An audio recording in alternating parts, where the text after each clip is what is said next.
Today's video will demonstrate how to turn code into a UML class diagram and how to turn UML class diagram into code.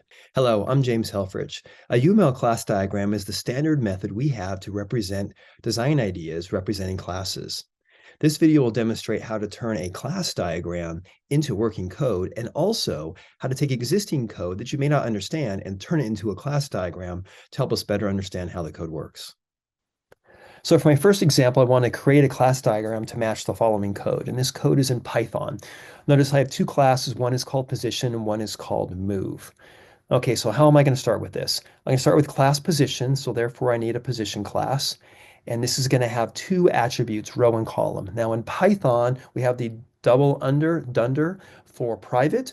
So that's going to indicate that both row and column are going to be private for my class diagram.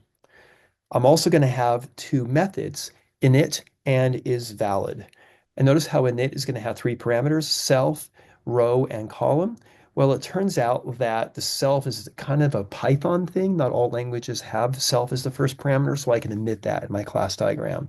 But I'm definitely going to have my row and column, and I'm going to have my isValid as well. And notice my invalid returns a Boolean.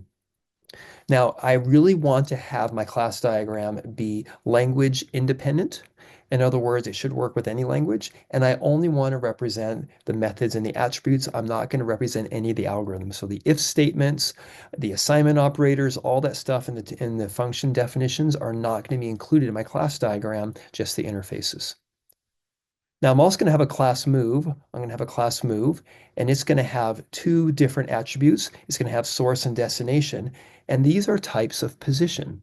Therefore, my move and my position will be related by association. But what's the association? Well, the move is going to create and destroy the source of destination position. Therefore, it's composition. And notice there's exactly two positions. There's the source and destination. Therefore, my numerosity is 2. I'm also going to have two methods, init and display. And just like with position, I'm going to leave out the self attribute because that's just for Python.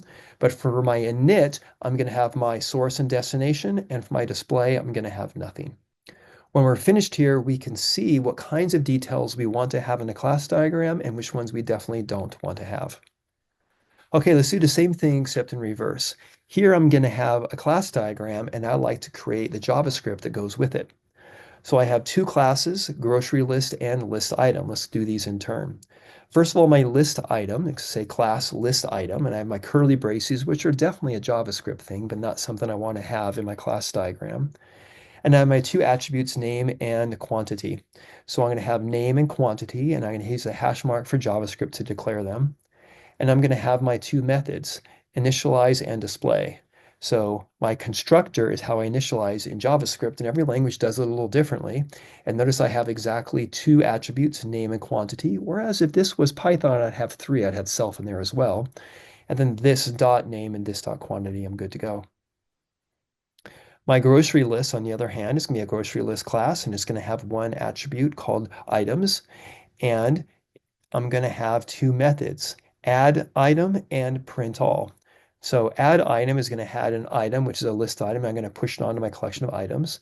And my print all is going to find the specific item through my ID, and it's going to display it as well. This is example 3.0.1 and 3.0.2 in the class diagram 2 chapter of the software design textbook.